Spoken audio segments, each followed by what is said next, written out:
അസ്സലാമു അലൈക്കും. എല്ലാവരും അങ്ങോട്ട് പോയിക്കോ, ഇവിടെ ഞങ്ങൾക്ക് കുറച്ച് പണിയുണ്ട്. ഷാനു കുറച്ച് ഗൗരവത്തിൽ പറഞ്ഞപ്പോൾ അവനക്ക് കൊഞ്ഞനം കുത്തിക്കൊടുത്തു. എല്ലാവരും പോയി. ഇങ്ങനെയൊക്കെ പറഞ്ഞാലേ ഒരു പോവുള്ളൂ. ഇജൊന്ന് കലിപ്പായി പറയും. ഷാനു റാസിയെ കളിയാക്കി. കുട്ടികളല്ലേ, അവരോടൊക്കെ കലിപ്പെന്തിനാ? അവൻ അതും പറഞ്ഞു. രാത്രി പെൺകുട്ടികളൊക്കെ മെഹന്തി ഇടുന്ന തിരക്കിലാണ്. എനിക്ക് വേണം മൈലാഞ്ചി. ഷാനു അതും പറഞ്ഞ് അവരുടെ ഇടയിലേക്ക് പോയി. ഇവിടെ വാടാ, നിനക്ക് ഞങ്ങളെ മൈലാഞ്ചി ഇട്ട് തരാം. അതും പറഞ്ഞ് റാസിയും അവൻ്റെ കൂട്ടുകാരും ചേർന്ന് അവനെയും വലിച്ച് പുറത്തേക്ക് ഇറങ്ങി. എടാ, എന്തു ദുഷ്ടന്മാരാണ് നിങ്ങൾ. അവരുടെ ഇടയിൽ പോയാൽ അവരെ നല്ല മൈലാഞ്ചി ഇട്ട് തരും. നീ മൈലാഞ്ചി ഇടാൻ ആണോ അതോ വായി നോക്കാനാണോ അങ്ങോട്ട് പോകുന്നത്? സത്യം പറഞ്ഞോ? റാസി ചിരിച്ചുകൊണ്ട് ചോദിച്ചു. എടാ, നീ എന്നെക്കുറിച്ച് അങ്ങനെയാണോ വിചാരിച്ചത്? അവരൊക്കെ നമ്മളെ സ്വന്തം പെങ്ങന്മാർ അല്ലേ? അവരെയൊക്കെ വായി നോക്കാൻ പറ്റുമോ? നിനക്ക് ആ ചിന്തയൊക്കെ ഉണ്ടല്ലേ? സമയം 10 മണി കഴിഞ്ഞു. ഇനി കിടക്കാമല്ലേ? നാളെ നേരത്തെ എണീക്കേണ്ടതല്ലേ? റാസി അത് പറഞ്ഞപ്പോൾ ഷാനു പറഞ്ഞു, ആ, നാളെ ഉറക്കം ഒഴിവാക്കേണ്ടതല്ലേ? ഇനി ഉറക്കം ഒഴിവാക്കണ്ട അല്ലടാ? അവൻ റാസിയുടെ കൂട്ടുകാരോട് ചോദിച്ചു. അതെ അതെ, അവൻ പറഞ്ഞത് ശരിയാണ്. നാളത്തെ ഉറക്കമൊക്കെ പോകും. ഓ, പിന്നെ ഉറക്കം ഒഴിവാക്കി ഒന്നും നമ്മൾ ഇരിക്കില്ല മക്കളെ. നിങ്ങൾക്കും അവസരം വരും, അപ്പോൾ ഞാൻ മുതലാക്കും. എടാ, ഇനി നിങ്ങൾ പോകണ്ടാട്ടോ, റാസി അവൻ്റെ കൂട്ടുകാരോട് പറഞ്ഞു. ഏയ്, അതൊന്നും പറഞ്ഞാൽ പറ്റില്ല. ഇന്ന് ഞങ്ങൾക്ക് പോകണം. നാളെ നേരത്തെ വരാം. നാളെ ചിലപ്പോൾ പോകില്ല. അത് പറ്റില്ലേ? അവർ ചോദിച്ചു. നിങ്ങൾ നാളെയും ഇന്നും ഒക്കെ ഇവിടെ നിന്നോളി, എനിക്കൊരു കുഴപ്പവുമില്ല, റാസി ചിരിച്ചുകൊണ്ട് പറഞ്ഞു. ഇപ്പോൾ ഇനി അങ്ങനെ പറയും, പിന്നെ മനസ്സിൽ ഞങ്ങളെ പ്രാകുകയും ചെയ്യും. ഞങ്ങൾ നിൽക്കുന്നില്ല, എന്നാലേ ഞങ്ങൾ ഇറങ്ങാട്ടോ. അവർ 4 പേരും അതും പറഞ്ഞു പോയി. കുട്ടികളൊക്കെ ഉറക്കം തുടങ്ങിയിട്ടുണ്ട്. അവരകത്തേക്ക് കയറിയപ്പോൾ സോഫയിൽ ചാരിയിരിക്കുന്ന അഹമ്മദ് ഹാജിയെ കണ്ടു. റാഫിയും ഷാനുവും അമ്മായിയുടെ 2 ആൺകുട്ടികളും മുകളിലേക്ക് പോയി. അവർ പോയതും അഹമ്മദ് ഹാജിയുടെ അടുത്തേക്ക് പോയി. ഉപ്പ, അവൻ നിലത്തിരുന്നു. നീ ഉറങ്ങിയില്ലേ? അഹമ്മദ് ഹാജി ചോദിച്ചു. ഏയ് ഇല്ല, ഉറക്കം വരുന്നില്ല. ഉപ്പ, എന്താ ഉറങ്ങാത്തത്? അവൻ ഉപ്പാൻ്റെ മുഖത്തേക്ക് നോക്കി.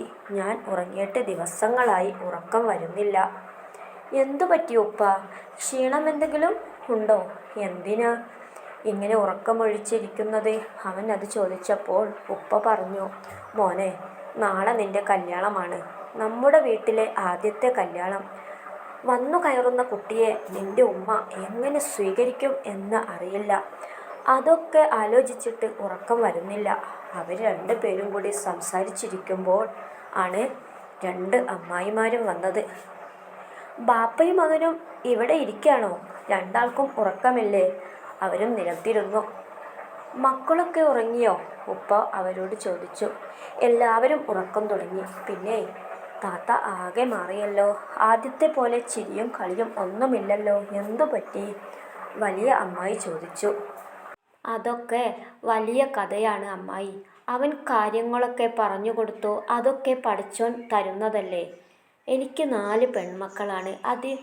ഞാനിതുവരെ ഒരു ആൺകുട്ടിയില്ലാത്ത പരാതി പറഞ്ഞിട്ടില്ല. പടച്ചോൻ തരുമ്പോൾ നമ്മൾ കൈനീട്ടി സ്വീകരിക്കുക. സാരമില്ല, ഇനിയിപ്പോൾ റാസി കെട്ടിക്കൊണ്ടുവരുന്ന പെണ്ണിനെ മകളെപ്പോലെ കാണുമായിരിക്കും. അങ്ങനെ കണ്ടാൽ മതിയായിരുന്നു എന്നാണ് ഞങ്ങളെയും പ്രാർത്ഥന. യത്തീംഖാനയിലെ കുട്ടി ആയതുകൊണ്ട് അങ്ങനെ ഉണ്ടാകുമോ അറിയില്ല. എന്തായാലും പടച്ചോനില്ലേ കൂടെ, അഹമ്മദ് ഹാജി അതും പറഞ്ഞു നെടുവീർപ്പിട്ടു. കാക്കു, അതൊന്നും ആലോചിച്ച് ടെൻഷൻ അടിക്കേണ്ട. ഓരോ അസുഖങ്ങൾ ഉണ്ടാവാൻ പോയി കിടന്നുറങ്ങിക്കോളി. അവർ അഹമ്മദ് ഹാജിയെ റൂമിലേക്ക് പോയി. റാഫിയുടെ റൂമിൽ ഷാനുവും ബാസിയും ബിനുവും വലിയ അമ്മായിയുടെ മക്കൾ കിടക്കുന്നുണ്ട്. റാഫിയും ബിനുവും ഏകദേശം ഒരേ പ്രായക്കാരാണ്. അവർ 2 പേരും ഉറങ്ങിയിട്ടുണ്ട്. ഷാനുവും ബാസിയും ഫോണിൽ തോണ്ടിക്കിടക്കുന്നുണ്ട്. റാസി അവരെ നോക്കി അവൻ്റെ റൂമിലേക്ക് പോയി ബാൽക്കണിയിൽ പോയി ഇരുന്നു. അപ്പോഴാണ് അവൻ്റെ തോളിൽ ഒരു കരസ്പർശനം പോലെ തോന്നിയത്. അവൻ ഞെട്ടിത്തിരിഞ്ഞു നോക്കി. അവൻ്റെ മുമ്പിൽ നിൽക്കുന്ന നൂറയെ കണ്ട് അവനൊന്ന് ഞെട്ടി. അവൾ എന്തോ പുറപ്പാടിനെന്ന പോലെ അവൻ്റെ അടുത്തേക്ക് നടന്നെടുത്തു. നീ എന്താ ഇവിടെ? നിനക്ക് ഉറക്കമൊന്നുമില്ലേ? റാസി ചോദിച്ചു. അതെ, ഞാനൊരു കാര്യം ചോദിക്കട്ടെ? അവൾ അവൻ്റെ തൊട്ടടുത്ത് വന്ന് ചോദിച്ചു. അങ്ങോട്ട് മാറി നിന്ന് ചോദിക്ക്. അവൻ കുറച്ചു മാറി നിന്നു. നാളെ നിന്റെ കല്യാണമല്ലേ? അവൾ വീണ്ടും ചോദിച്ചു. അതെ, എൻ്റെ കല്യാണമാണ്. അതിന് തനിക്കെന്താ? എന്നാൽ ഞാൻ ഒരു കാര്യം പറയട്ടെ? നീ എന്താണെങ്കിലും അതൊന്ന് പറഞ്ഞു പോ, റാസി കുറച്ചു ഗൗരവമായി പറഞ്ഞു. അതായത് ഇന്നത്തെ ദിവസം എനിക്ക് നിന്നെ വേണം. നിന്റെ കൂടെ നിന്റെ നെഞ്ചിലെ ചൂടേറ്റ് കിടക്കണം. ഇന്ന് മാത്രം മതി. അത് കഴിഞ്ഞാൽ ഞാൻ പിന്നെ ചോദിക്കൂല, പ്ലീസ്. അവൾ അവൻ്റെ കൈ മുറുകെ പിടിച്ചു പറഞ്ഞു. റാസിയുടെ കൈ നൂറയുടെ മുഖത്ത് പതിഞ്ഞു. നീ എന്താ എന്നെക്കുറിച്ച് വിചാരിച്ചത്? ഞാനേ അഹമ്മദ് ഹാജിയുടെ മകൻ റാസി അഹമ്മദ് ആണ്. മറ്റുള്ള പൂവാലന്മാരെ പോലെ അല്ല ഈ റാസി. ഇതുവരെ നിന്റെ പ്രവൃത്തികൾ കണ്ട് ഞാൻ കണ്ണ് ചിമ്മി. ഇനി എനിക്കതിന് കഴിയില്ല. നീ ആരാണെന്നാ നിന്റെ വിചാരം? സ്വന്തം ആങ്ങളയുടെ മുഖത്ത് നോക്കി നിനക്ക് ഇങ്ങനെ ചോദിക്കാൻ കഴിയോ? ഇത്രക്കും വൃത്തികെട്ട മനസ്സാണ് നിൻ്റെത് എന്നറിയാൻ വൈകി. ഇനി ഒരു നിമിഷം ഈ വീട്ടിൽ നിൽക്കരുത്. ഇറങ്ങിപ്പോ ഇപ്പോൾ തന്നെ. നീ എൻ്റെ കല്യാണത്തിന് വേണ്ട. പോ എൻ്റെ കൺമുന്നിൽ നിന്ന്, റാസി അലറി. അപ്പോഴേക്ക് നൂറ ഒരു ഷാള് കൊണ്ട് റാസിയുടെ കൈ തൂണിൽ കെട്ടി. മര്യാദക്ക് ഞാൻ പറയുന്നത് കേട്ട് നിന്നോ. നാളെ നിന്റെ കല്യാണമാണ്. നാളെ നീ ഉണ്ടാവണം എന്നുണ്ടെങ്കിൽ ഇപ്പോൾ ഞാൻ പറയുന്നത് അനുസരിച്ചോ. അവൾ അതും പറഞ്ഞു അവൻ്റെ അടുത്തേക്ക് നീങ്ങി. അപ്പോഴാണ് ബാൽക്കണി വാതിൽ തുറന്ന് ഷാനുവും ബാസിയും രണ്ട് അമ്മായിമാരും വന്നത്. ഡി, എന്താടി നീ ഇവിടെ? ഷാനു ഓടിച്ചെന്ന് നൂറയുടെ മുടി പിടിച്ച് മാറ്റി. അപ്പോഴേക്ക് അമ്മായിമാർ റാസിയുടെ കൈ കെട്ടിയത് അഴിച്ചു. എന്താണ് പ്രശ്നം? ഷാനു നൂറയെ തൂണിൽ കെട്ടി റാസിയുടെ അടുത്തേക്ക് വന്ന് ചോദിച്ചു. അവൻ നൂറ പറഞ്ഞ കാര്യങ്ങളെല്ലാം പറഞ്ഞു. ഷാനുവിൻ്റെ വകയും നൂറക്കൊന്ന് കിട്ടി. നിനക്ക് അവനെ വേണമെന്നോ? നിന്നെപ്പോലെ ഉള്ളവരും ഉണ്ടാകും. അങ്ങാടിയിലേക്ക് ഇറങ്ങിയാൽ അവിടെ പോയി ചോദിക്കേ. അവിടെ നിനക്ക് വേണ്ടത് സെലക്ട് ചെയ്യാം. അല്ലാതെ ഞങ്ങളെ ചെക്കനെ തൊടാൻ വന്നാൽ ഉണ്ടല്ലോ, നിന്റെ അവസാനമായിരിക്കും. കേട്ടോടി? എൻ്റെയും റാസിയുടെയും കാര്യത്തിൽ വേറെ ആരും ഇടപെടേണ്ട, അവൾ ഒരു കൂസലുമില്ലാതെ പറഞ്ഞു. എടി, നിനക്ക് നല്ല അഹങ്കാരമാണല്ലോ. നീയൊക്കെ എങ്ങനെ ഈ കുടുംബത്തിൽ വന്നു പെട്ടു? അമ്മായിമാർ പറഞ്ഞു. അമ്മായി, നിങ്ങൾ പോയി ഉറങ്ങിക്കോളി. ഇത് ഞങ്ങൾ റെഡിയാക്കാം, ഷാനു അവരെ പറഞ്ഞു വിട്ടു. മക്കളെ, എന്തെങ്കിലും ഉണ്ടെങ്കിൽ വിളിക്കണം കേട്ടോ. അവരതും പറഞ്ഞു പോയി. അവർ പോയി കഴിഞ്ഞതും ബാസി ബാൽക്കണി വാതിൽ അടച്ചു. എടാ, വാതിലൊന്നും അടക്കല്ലേ, എന്നാൽ പിന്നെ നമ്മൾ ഇവിടെ എന്തെങ്കിലും ചെയ്തൊന്ന് പറഞ്ഞ് കേസ് കൊടുക്കും. ഷാനു അത് പറഞ്ഞപ്പോൾ ബാസി പറഞ്ഞു. ഓ പിന്നെ, അവളൊരു ചുക്കും ചെയ്യില്ല. അവൻ അതും പറഞ്ഞു ചിരിച്ചു. അതെ നൂറമോളെ, നിനക്ക് ഞങ്ങളെ റാസിയെ വേണോ? ഷാനു അത് ചോദിച്ചു. അവളെ അടുത്തേക്ക് പോയി. അതെ വേണം, അല്ലെങ്കിൽ അവൻ്റെ കല്യാണം ഞാൻ മുടക്കും. നീ അതിന് മാത്രം ഉണ്ടോ? നിന്നെ ഞങ്ങൾ നാളെ കല്യാണം കഴിഞ്ഞ ശേഷമേ പുറത്ത് വിടുള്ളൂ. അപ്പോഴോ? എന്നാൽ റാസിയും അവൻ്റെ പെണ്ണും ജീവനോടെ ബാക്കിയുണ്ടാവില്ല. ഈ നൂറക്ക് ആരെ ഇല്ലാതാക്കാനും ഒരു മടിയുമില്ല. നീ അത്രക്കങ്ങ് പൊങ്ങല്ല മോളെ. എൻ്റെ ഈ കൈകൊണ്ട് തീരാവുന്നതാ നിന്റെ ജീവൻ. ബാസിയുടെ കയ്യിൽ നിന്നും ഒന്ന് കിട്ടിയതും അവൾ ബോധം കെട്ട് വീണു. എടാ ബാസി, നീ എന്ത് പണിയാ ചെയ്തത്? അവളെ ബോധം പോയി. ഷാനു അത് പറഞ്ഞപ്പോൾ ബാസി പറഞ്ഞു. അത് കുറച്ച് കഴിഞ്ഞാൽ റെഡിയാകും. അതുവരെ അങ്ങനെ കിടക്കട്ടെ. എടാ, ആരെങ്കിലും അറിഞ്ഞാൽ. ഷാനു ആകെ പേടിച്ചിട്ടുണ്ട്. എടാ, നീ എന്താ പറയുന്നത്? നമ്മൾ മൂന്നാളും അല്ലാതെ വേറെ ആരും അറിയില്ല. ഞാനൊരു കാര്യം പറയാം. ഇവളെ എടുത്ത് ഏതെങ്കിലും റൂമിൽ കൊണ്ടുപോയി കിടത്തി ഒന്നും അറിയാത്ത പോലെ പോരാ. ബാസി പറഞ്ഞത് കേട്ടപ്പോൾ ഷാനു ചോദിച്ചു. എടാ, നിനക്കെന്താ വട്ടാണോ? ആ റൂമിൽ ആരെങ്കിലും ഉണ്ടെങ്കിലോ? അത് നീ ആദ്യം പോയി നോക്കണം. ഓ പിന്നെ, ഞാൻ പോകില്ലട്ടോ. നീ പോകില്ലേ? ബാസി മസില് കാണിച്ചുകൊണ്ട് ചോദിച്ചു. ഞാൻ പോകാം. അവൻ അതും പറഞ്ഞു ഓടി. അത് കണ്ട് ബാസിയും റാസിയും മുഖത്തോട് മുഖം നോക്കി ചിരിച്ചു. അവൻ പതുക്കെ റാഫിയുടെ റൂമിലേക്ക് പോയി. അവിടെ രണ്ട് അമ്മായിമാരും കുട്ടികളും റാഫിയും ബിനും ഉണ്ട്. അവൻ തൊട്ടടുത്ത മുറിയിൽ പോയി നോക്കി. അവിടെ ഷിബിയും അവളെ പ്രായത്തിലുള്ള കുറച്ച് പെണ്ണുങ്ങളുമുണ്ട്. അതിൻ്റെ അപ്പുറത്തെ റൂമിൽ മറ്റേ 2 അമ്മായിയും കുട്ടികളുമുണ്ട്. താഴേക്ക് പോകാൻ ധൈര്യമില്ലാത്തതുകൊണ്ട് അവൻ റാസിയുടെ റൂമിലേക്ക് തന്നെ തിരിച്ചു വന്നു. എന്തായിടാ? അവൻ വന്ന ഉടനെ ബാസി ചോദിച്ചു. ഏത് റൂമിൽ കിടത്തും? എല്ലാ റൂമിലും ആളുണ്ട്. അവൻ കാര്യങ്ങളൊക്കെ പറഞ്ഞു. എന്നാ ഷിബി കിടക്കുന്ന റൂമിൽ കിടത്താം. എന്നാ അവളെ പൊക്കാം. വാ, ബാസി പറഞ്ഞു. അയ്യേ, ഞാനില്ല. നിങ്ങൾ 2 പൊക്കിക്കൊണ്ടുപോയാൽ മതി. എനിക്ക് പെണ്ണുങ്ങൾ അലർജിയാണ്. അവരെ തൊട്ടാൽ എനിക്ക് ചൊറിയും. അവൻ പറഞ്ഞത് കേട്ട് റാസി ചോദിച്ചു. അതെ, മോൻ ഒന്നുകൂടി ഒന്ന് പറഞ്ഞേ. അതൊന്ന് റെക്കോർഡ് ചെയ്ത് വെക്കാനാണ്. അല്ല, അങ്ങനെയാണെങ്കിൽ നീ എങ്ങനെ കല്യാണം കഴിക്കും? പെണ്ണുങ്ങൾ അലർജിയല്ലേ? റാസി സംശയത്തോടെ ചോദിച്ചു. പടച്ചോനെ, പെട്ടു. അവൻ മനസ്സിൽ പറഞ്ഞു. അതെ, ഞാൻ ചുമ്മാ പറഞ്ഞതല്ലേ. നിന്നോട് ഒരു തമാശയും പറയാൻ പറ്റില്ല, കൊച്ചു കള്ളൻ. അവൻ അതും പറഞ്ഞു റാസിയുടെ കവിളിൽ നുള്ളി. എന്നാലേ തമാശ പിന്നെ പറയാം. ആദ്യം ഈ കുരിശിനെ ആ റൂമിലേക്ക് കൊണ്ടുപോയി കിടത്താം. ബാസി അതും പറഞ്ഞു ചിരിച്ചു. അവർ നൂറയെയും പൊക്കി പതുക്കെ അപ്പുറത്തെ റൂമിലെത്തി. അവിടെ ഷിബിയും കുറച്ച് കുട്ടികളും നിലത്ത് കിടക്കുന്നുണ്ട്. അവിടെ ഒരു അരികിൽ നൂറയെ കിടത്തി അവർ പോകാൻ വേണ്ടി തിരിഞ്ഞതും ഡാ, അവർ 3 പേരും ഞെട്ടിത്തിരിഞ്ഞു നോക്കി. അത് ഷിബിയായിരുന്നു. എന്താടേ, മനുഷ്യനെ പേടിപ്പിച്ചു. ഷാനു പുരികം പൊക്കി. അതെ, 3 പേർക്കും എന്തായിരുന്നു റൂമിൽ പരിപാടി? നൂറയെ കൊണ്ടാണല്ലോ. സത്യം പറഞ്ഞോളി. നീ ഞങ്ങളെ കൂടെ റൂമിലേക്ക് വാ, എല്ലാം പറയാം. ബാസി അത് പറഞ്ഞപ്പോൾ അവൾ ചിരിച്ചു. അങ്ങനെ അവളെയും കൂട്ടി റാസിയുടെ റൂമിലേക്ക് പോയി. ബാൽക്കണിയിലിരുന്നു എല്ലാം അവളോട് പറഞ്ഞു. അല്ലാ, എനിക്ക് വയ്യ. ഞാനിപ്പോൾ ചിരിച്ചു ചാവും. അവൾ ഭയങ്കര ചിരി. എടി ഭദ്രകാളി, ചിരി നിർത്ത്. ആരെങ്കിലും കേട്ടാൽ വല്ല പ്രേതവും വന്നു എന്ന് വിചാരിക്കും. എന്തൊരു ചിരി. ഷാനു അത് പറഞ്ഞപ്പോൾ അവൾ പറഞ്ഞു. ഭദ്രകാളി ഇങ്ങളെ കെട്ടിയോള്. അതെ, അവളെ ആ റൂമിൽ കിടത്തിയിട്ട് ഞങ്ങൾക്ക് പണി തരാൻ ആണോ? അവൾ ഭയത്തോടെ ചോദിച്ചു. ഈ കാക്കുമാര് അങ്ങനെ ചെയ്യോ? ബാസി ചിരിച്ചുകൊണ്ട് ചോദിച്ചു. ഈ കാക്കുമാര് ആയതുകൊണ്ടാണ് അങ്ങനെ ചോദിച്ചത്. പ്രത്യേകിച്ച് എൻ്റെ ആങ്ങള. അവൾ അതും പറഞ്ഞു ഷാനുവിനെ നോക്കി. പോടി, അതൊക്കെ പണ്ട്. ഇപ്പോൾ ഞാൻ നല്ല ഷാനു ആയിട്ടുണ്ട്. പിന്നെ പോയി ഉറങ്ങിക്കോ. ഷാനു അവളെ പറഞ്ഞു വിട്ടു. ഷാനുവും ബാസിയും കിടന്നു. റാസിയുടെ മനസ്സ് അസ്വസ്ഥമായിരുന്നു.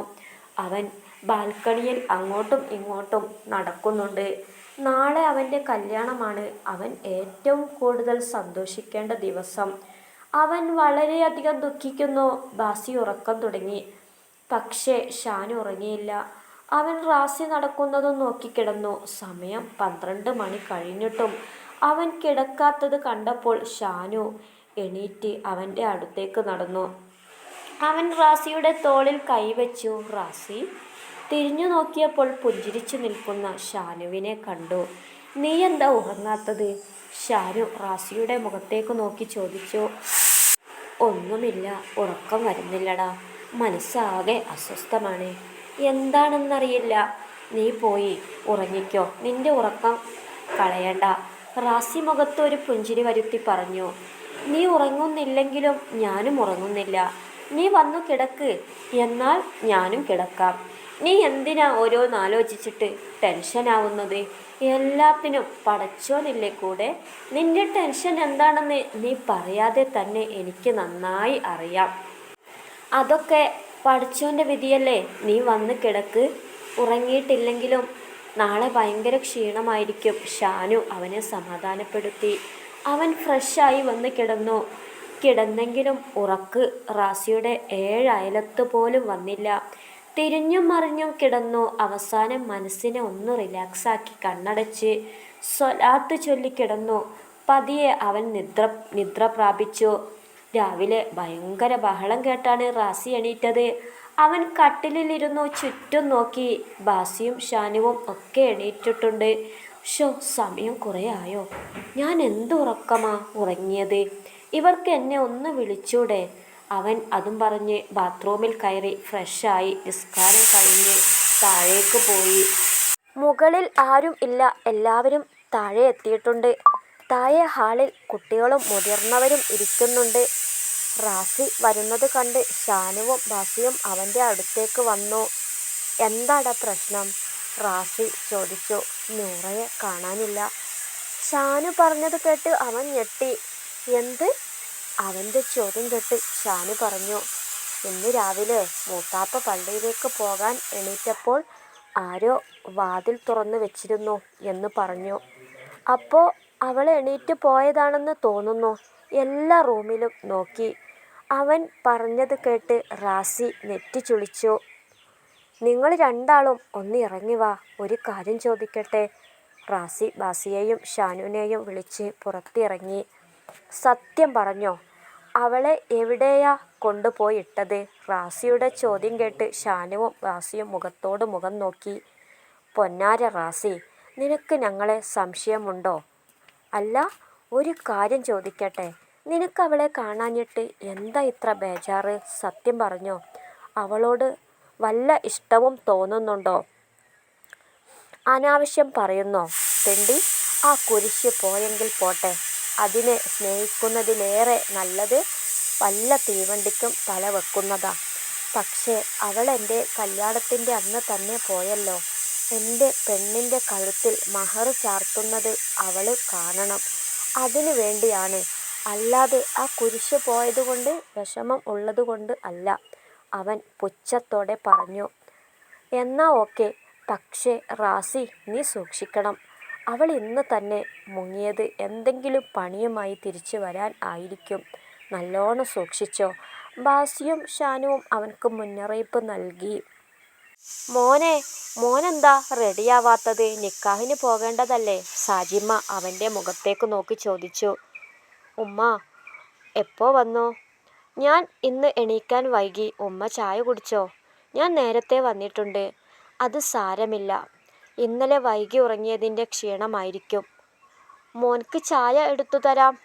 ഞാൻ ഇതുവരെ കൂടെ കഴിച്ചു. സാജിമ്മ അതും പറഞ്ഞു അടുക്കളയിലേക്ക് പോയി. റാസിക്കുള്ള ചായയും കടിയും കൊണ്ട് പോയി കൊടുത്തു. ചായ കുടിച്ച് വേഗം റെഡിയായിക്കോ മോനെ, ഉമ്മാക്ക് ചെറിയ പണിയുണ്ട്. സാജിമ്മ അതും പറഞ്ഞു പോയി. നീ ഇപ്പോഴാണോ എണീറ്റത്? ഇന്നലെ ഉറങ്ങാൻ വൈകിയല്ലേ? ഉപ്പ അതും ചോദിച്ചു അവൻ്റെ അടുത്തു ഇരുന്നു. ബാസിയും ഷാനുവും കുളിക്കാൻ വേണ്ടി റൂമിലേക്ക് പോയി. മോനെ, സ്വർണ്ണ എപ്പോഴാ കൊണ്ടുവരുന്നത്? ഉപ്പ ചോദിച്ചു. അത് നമ്മൾ പോകുന്ന മുമ്പ് കൊണ്ടുവരാം. നിങ്ങൾ ചായ കുടിച്ചോ? അവൻ ചോദിച്ചു. ഞങ്ങളൊക്കെ കുടിച്ചു. നീ കുടിച്ച് റെഡിയാകാൻ നോക്ക്, ഞാനും റെഡിയാകട്ടെ. ഉപ്പ അതും പറഞ്ഞു പോയി. റാസി എന്തോ ആലോചിച്ച് ഇരിക്കുമ്പോൾ ആണ് സാജിമ്മ വീണ്ടും വന്നത്. മോനെ, എന്ത് പറ്റി? മുഖമാകെ വാടിയിട്ടുണ്ടല്ലോ. എന്താ ചായ കുടിക്കാത്തത്? ചായ ചൂടാറിയിട്ടുണ്ട്, ഞാൻ ചൂടാക്കി കൊണ്ടുവരാം. സാജിമ്മ ചായ കൊണ്ട് എണീറ്റതും അവൻ സാജിമ്മാൻ്റെ കൈ പിടിച്ചിരുത്തി. അവൻ്റെ കണ്ണുകൾ നിറഞ്ഞിരുന്നു. അല്ലാ, എന്ത് പറ്റി മോനെ? എന്തിനാ മോൻ കരയുന്നത്? എന്താണെങ്കിലും ഉമ്മാനോട് പറയ്. സാജിമ്മ അവൻ്റെ തലയിൽ തലോടി. ഉമ്മ, മനസ്സിനൊരു റാഹത്ത് കിട്ടുന്നില്ല. ആരോട് പറയാനാ എൻ്റെ വേദന? സ്വന്തം പെറ്റുമ്മയോട് പറഞ്ഞ് ആശ്വാസം പകരേണ്ട സ്ഥാനത്ത് ആരോട് പറയും ഞാൻ? ഉമ്മാൻ്റെ അടുത്തേക്ക് എന്തെങ്കിലും പറഞ്ഞു പോകാൻ പറ്റുമോ? എനിക്ക് എൻ്റെ വിഷമങ്ങൾ പറയാൻ ആരും ഇല്ല, ആരും. അവൻ്റെ കണ്ണുകൾ അനുസരണയില്ലാതെ ഒഴുകി. മോനെ എന്തൊക്കെയാ പറയുന്നത്? എന്നോട് പറയാൻ പറ്റില്ലേ? എന്നെ പെറ്റുമ്മയുടെ സ്ഥാനത്ത് കണ്ടൂടെ? എൻ്റെ സ്വന്തം മോനെ പോലെയാ ഞാൻ മോനെ കാണുന്നത്. എന്നോട് പറയ്. എന്തുണ്ടെങ്കിലും ഒന്നും മനസ്സിൽ വെക്കരുത്, അത് ഒരുപാട് അപകടമാണ്. അതുകൊണ്ട് എൻ്റെ മുമ്പിൽ മോൻ മനസ്സ് തുറക്ക്. സാജിമ്മ അവൻ്റെ തലയിൽ തലോടിക്കൊണ്ട് പറഞ്ഞു. എൻ്റെ കല്യാണമാണ് ഇന്ന്. ഈ കല്യാണം ഉറപ്പിച്ചതിന് ശേഷം ഉമ്മ എന്നോട് നല്ല രീതിയിൽ സംസാരിച്ചിട്ടില്ല. നിക്കാഹിന് പോകുമ്പോൾ ഉമ്മമാരുടെ പൊരുത്തം വാങ്ങണം. പക്ഷേ എൻ്റെ ഉമ്മ പൊരുത്തം തരുമോ? വല്ലാത്തൊരു ജീവിതമാണ് എൻ്റേത്. അവൻ്റെ മനസ്സ് സാജിമാൻ്റെ മുമ്പിൽ തുറന്നു. ഉമ്മ അവൻക്ക് സമാധാനപരമായ കാര്യങ്ങൾ പറഞ്ഞുകൊടുത്തു. നിക്കാഹിന് പള്ളിയിലേക്ക് പോകാൻ വേണ്ടി പുരുഷന്മാർ റെഡിയായി. അഹമ്മദ് ഹാജി ദുആ ചെയ്തു. ദുആ കഴിഞ്ഞതും റാസി എണീറ്റ് വന്ന് അഹമ്മദ് ഹാജിയുടെ കാലിൽ പിടിച്ചു. അഹമ്മദ് ഹാജി അവനെ എണീപ്പിച്ച് അവൻ്റെ കവിളിൽ മുത്തി. അവൻ ഹാളിൻ്റെ ഒരു ഭാഗത്ത് ഇരിക്കുന്ന ഉമ്മാൻ്റെ അടുത്തേക്ക് നടന്നു. അവൻ വരുന്നത് കണ്ടതും ഉമ്മു അവിടെ നിന്ന് എണീറ്റ് പോയി. എല്ലാവരും റാസിയെ സഹതാപത്തോടെ നോക്കി.